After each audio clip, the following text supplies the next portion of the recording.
बंधु माने आजिर एही कार्यक्रम को आपण मानक स्वागत। आजिर एही कार्यक्रमटी कुंभ राशि व्यक्ति विशेष मानक पई बहुत खास अटे, बहुत गुरुत्वपूर्ण अटे। तो आपणकर जदि कुंभ राशि होइताय तेबे भिडियोटी को स्किप न करी शेष पर्यंत निश्चय देखंतु, कारण एही पवित्र राम नवमी परठारु कुंभ राशि व्यक्ति विशेष मानकर जीवन संपूर्ण भाबरे बदलिबाको जाउछि। कारण ग्रह नक्षत्र मानकर चलन रे एक बड़ परिवर्तन हेबाको जाउछि। मंगल एवं सूर्य निजर राशि परिवर्तन करबाको जाउछंती एवं शनि निजर राशि परिवर्तन करि सारिछंती, जहा फल रे आपणक जीवन रे एक बड़ परिवर्तन हेबाको जाउछि। आपणक जीवन रे चलिथिबा समस्त दुख कष्ट एवं समस्यार अंत हेबाको जाउछि। पुनर्बार एही पवित्र राम नवमी ठारू आपणक जीवन को खुशी फेरिबाको जाउछि। तेबे आसंतु जानिबा एही पवित्र राम नवमी ठारू आपणक जीवन रे केउ सब बड़ परिवर्तन हेबाको जाउछि। तेबे एहा पूर्वरु जदि आपणकर मध्य कुंभ राशि होइथाय तेबे भिडियोटी को लाइक करी चैनल टी को सब्सक्राइब करि देबे एवं कमेंट बॉक्स रे भक्ति एवं श्रद्धार सहित जय श्री राम निश्चय लिखिबे। तो बंधु माने पूर्वरु आपणकर स्वास्थ्य खराब रहुथिला, धन जनित समस्या देखा देउथिला, परिवार रे अशांति लागि रहुथिला। आपण ऋण नेइथिले किंतु ऋण सुझिबाको आपण सक्षम होई पारु नथिले। ऋणर भार आपणको उपरे बढ़ी जाइथिला।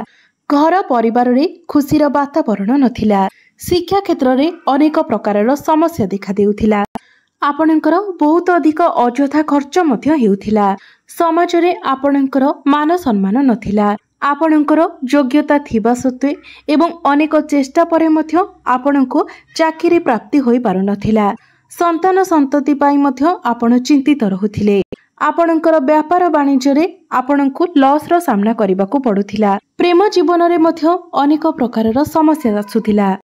तेबे एभली जहा पे किछि समस्या आपणक जीवन रे चालुथिला से सबु एबेठारु दूर हेबाको जाउछि। एही पवित्र राम नवमी ठारू आपणक जीवन रे पुणी थरे खुशी फेरिबाको जाउछि। आपणक जीवन रे नूतन सूर्योदय हेबाको जाउअछि। तो बंधु माने आपण माने जानती जे वर्तमान आपणक राशि रे शनि 7.5 चालुछि, जहाँकि 29 मार्च ठारू शनि 7.5 रो तृतीय चरण आपणक राशि रे आरंभ होई सारिछि। तेबे एहा आपणको शुभ फल प्रदान करिवो, कारण शनि 7.5 रो द्वितीय चरणटी सबुठारु अधिक यंत्रणादायक होइथाय एवं तृतीय चरण रे शनिदेव आपणको शुभ फल प्रदान करिथांती। तेबे शनिदेव आपणकर द्वितीय भावरे चलन करूछंती, धन भावरे चलन करूछंती। शनिदेव हेउछंती न्यायर देवता, कर्म फलदाता। आपणकर कर्म आधार रे ही शनिदेव आपणको फल प्रदान करिथांती। तेबे एही राम नवमी ठारू आपणकर फाइनेंशियल ग्रोथ हेबो, आपणकर डेली इनकम बढ़िबो, व्यापार वाणिज्य रे आपणकर लाभ हेबो, चाकरी क्षेत्र रे मध्य आपणकर आय बढ़िबो, चाकरी क्षेत्र रे प्रमोशन हेबार जोग बनुछि। तेबे द्वितीय भावटी आपणकर वाणीर मध्य भाव अटे एवं पारिवारिक सुखर भाव अटे। तो शनि जेहेतु आपणकर द्वितीय भावरे चलन करूछंती, तेणु आपणकर वाणी उपरे आपणकर नियंत्रण रहिबो नाही, किंतु आपण आपणकर वाणी उपरे नियंत्रण रक्षा करबाको चेष्टा करंतु। कारण जदि आपण एपरि न करंती तेबे एहा द्वारा आपणकर परिवार रे कार्य क्षेत्र रे आपणकर समस्यार सम्मुखीन हेबाको पड़िबो। आपणकर संपर्क खराब हेबार संभावना रहुछि। आपणक गृह को कोनोसी अतिथि आसी पारंती।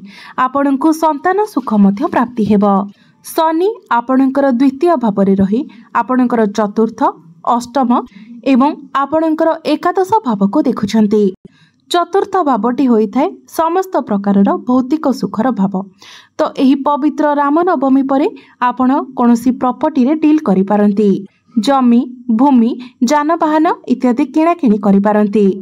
आपणकर मांकर स्वास्थ्य रे पूर्वरु जहा समस्या थिला एबेठारु ताहा समाधान होई जिवो। आपणक मांकर स्वास्थ्य रे सुधार आसीबाको लागिवो, कारण देवगुरु बृहस्पति मध्य आपणकर चतुर्थ भावरे विराजमान अछंती।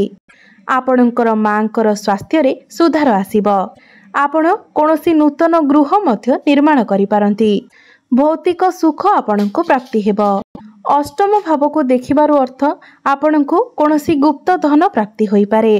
मात्र गाड़ी मोटर चलाइबा समय आपण टिके सतर्क रहिबे। तेबे जे माने रिसर्च लाइन रे अछंती किंबा एस्ट्रोलॉजी करबा को चाहुचंती सेमानंको पई समय शुभ रहिबो एवं आपण जदि उच्च शिक्षा करबा को चाहुचंती सेथि पई मध्य समय आपणको पई अनुकूल रहिबो। आपण एही समय रे कोनोसी गुप्त विद्यार अध्ययन करि पारंती। पुराना निवेशरु आपणको लाभ प्राप्ति हेबो। तेबे शनि आपणकर एकादश भाव को मध्य देखुछंती। एकादश भावटी होइथाय लाभर भाव, इच्छा पूर्तिर भाव, जहा फलरे प्रत्येक क्षेत्र रे आपणको लाभ प्राप्ति हेबो। आपणकर कोनोसी गोटिए बड़ इच्छा मध्य पूर्ण हेबो। बड़ भाई भौणी मानक सहित आपणकर संपर्क बहुत भल रहिबो। शेयर मार्केट, स्टॉक मार्केट एवं ट्रेडिंग रे कार्य करुथिले आपण सेथिरे लाभ देखिबाको पाइबे। आपणको आकस्मिक धन प्राप्ति हेबार जोग बनुछि। समाज रे आपणकर लोक संपर्क बढ़िबो, मान सम्मान बढ़िबो। बंधु माने राम नवमी परे परे आपणकर पवित्र पणा संक्रांति दिन सूर्य निजर राशि परिवर्तन करिवे। सूर्य आपणकर तृतीय भाव को चलन करिवे। तृतीय भावटी होइथाय साहस एवं पराक्रमर भाव, जहा फलरे आपणक मध्यरे साहस एवं पराक्रमर वृद्धि हेबो। एही राम नवमी परे आपण कोनोसी छोट मोटो जगह को यात्रा करि पारंती। कुंभ राशि व्यक्ति विशेष माने जो माने online digital construction import export रो काम करूछंती सेमानंकु एई सब क्षेत्र रे शुभ फल प्राप्ति हेबो। तेबे आपणंकु टिके अधिक परिश्रम करिबाको पड़िबो, अधिक धा दौड़ करिबाको पड़िबो। सूर्य आपणंकर तृतीय भाव रे रही आपणंकर भाग्य भाव को देखिबे। एहा व्यतीत आपणंकर भाग्य भावर अधिपति शुक्र आपणंकर द्वितीय भाव रे उच्चस्थ अछंती, जहा फलरे भाग्य फलरे आपण अधिक धन रोजगार करि पारिबे। अल्प परिश्रम रे आपणको अधिक धन प्राप्ति होई पारे। आपण कोनोसी धार्मिक स्थान को यात्रा करि पारंती। पितांक सहित मध्य आपणकर संपर्क बहुत भल रहिबो। आपण कोनोसी बड़ कार्यर आरंभ करि पारंती किंबा कोनोसी बड़ इन्वेस्टमेंट मध्य आपण करि पारंती। प्रत्येक क्षेत्र रे आपणको आपणको भाग्यर साथ मिलिबो। बंधु माने देवगुरु बृहस्पति आपणकर चतुर्थ भाव केन्द्र रे बहुत भल स्थिति रे अछंती एवं गुरु निजर नक्षत्र परिवर्तन करुछंती एवं गुरुंकर दृष्टि आपणकर दशम भाव अर्थात कर्म भाव उपर को रहुछि। तो जो व्यक्ति विशेष माने अनेक चेष्टा परे आपणको जदि चाकरी प्राप्ति होई पारु नथिला तो एही पवित्र राम नवमी परे आपणको चाकरी प्राप्ति हेबार जोग बनुछि। सेथि पई आपण निजर चेष्टा जारी रखंतु एवं जो व्यक्ति माने चाकरी क्षेत्र रे अछंती सेमानकर प्रमोशन होई पारे। ऊपर ऑफिसरंकर सपोर्ट आपणको प्राप्ति हेबो। पूर्वरु जदि आपण चाकरी करूछंती तेबे आपणकर प्रमोशन होई पारे। कोनोसी एमएमसी कंपनी रो आपणको जॉब ऑफर आसी पारे। तेबे मंगलंकर जो राशि परिवर्तन हेबो तो मंगल आपणकर षष्ठ भाव को चलन करिवे। तेणु आपण निजर कर्म क्षेत्र रे कहा सहित आर्गुमेंट करंतु नाही। समस्त प्रकार रो आर्गुमेंट एवं पॉलिटिक्स ठारो आपण दूरे रहंतु, नचेत आपण निजे ही समस्या रे पड़ी पारंती।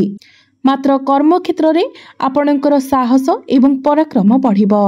आपण कार्य रे निजर टार्गेट को फुलफिल करि पारिबे एवं निजर क्यारियर रे आपण उन्नति मध्य करिबे।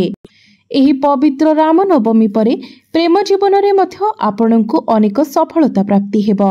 आपणकर भल पाइबा विवाहर रूप मध्य नै पारे। जो व्यक्ति विशेष मानकर कथावार्ता बंद होई जाइथिला, आपणकर जदि ब्रेकअप होई जाइथिला तो पुणी थरे आपणको मध्यरे से सब किछि समस्या गुड़िक समाधान होई जिवो। आपण दुई जनक मध्यरे संपर्क बहुत भल रहिबो। आपण दुई जन मिसी केवाडे बुलाबुली करबाको जाई पारंती। आपणको मध्यरे अंडरस्टैंडिंग भल रहिबो।